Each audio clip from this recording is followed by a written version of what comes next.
माझी एका उद्योगपतीच्या घरी भेट झाली होती, मात्र शरद पवार अमित शहांना भेटल्यानंतर त्यांनी शब्द पाळला नाही, असं अजित पवारांनी खुलासा केला पाळलेल्या शपथविधीवर. त्यांनी खुलासा केलेलाच आहे ना.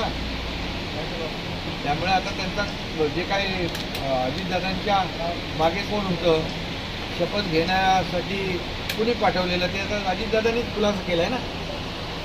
त्यामुळे ही वस्तुस्थिती लोकांसमोर त्यांनी आणलेली आहे. त्यामुळे अजितदादा आणि आता आमच्यासोबत आहेत, महायुतीसोबत आहेत. आज महायुतीचं काम या राज्यामध्ये खूप चांगल्या प्रकारचं चालू आहे. शिवसेना भाजप युती होती, त्यामध्ये अजितदादा सामील झाले. आता आपण पाहतोय की 2 वर्षामध्ये या राज्यामध्ये जे काही सर्वांगीण विकास आम्ही करतोय, या सर्व घटकांना घेऊन पुढे जातोय. केंद्राची मदत आम्हाला मिळते आहे. मोदीजींनी देखील 10 वर्षामध्ये जो काही केलेला देशाचा विकास आहे तोही लोकांच्या समोर आहे. 50-60 वर्षात काँग्रेसने जे केलं नाही किंवा पुढच्या 100 वर्षात देखील करू शकणार नाही, असं काम मोदीजींनी 10 वर्षात केलं आहे. हे तर सगळ्यांच्या समोर आहे.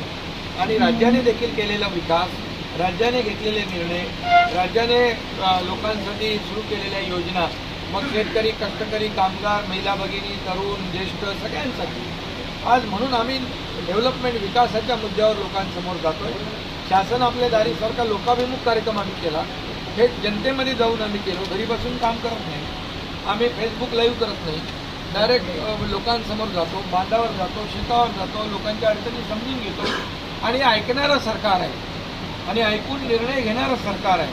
त्यामुळे या निवडणुकीमध्ये लोक केलेल्या कामाची पोचपावती देतील. घरी बसणाऱ्यांना नाही तर रस्त्यावर उतरून, फील्डवर उतरून काम करणाऱ्या लोकांना मतदान करतील.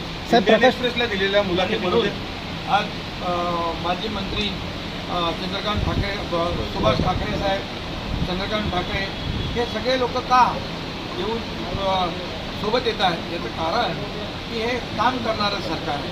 आम्ही जनतेला ज्या काही सोयीसुविधा, जनतेला न्याय देण्याचं काम करतो.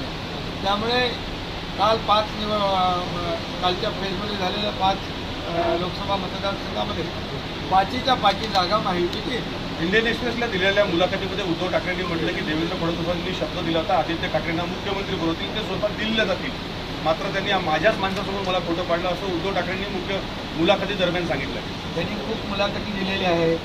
बंद दरवाजा आड काय झालं तेही दिलं, तेही खोटं होतं. आता खोटं बोलण्याचं एक परिसीमा असते. खोटं बोला पण रेटून बोला.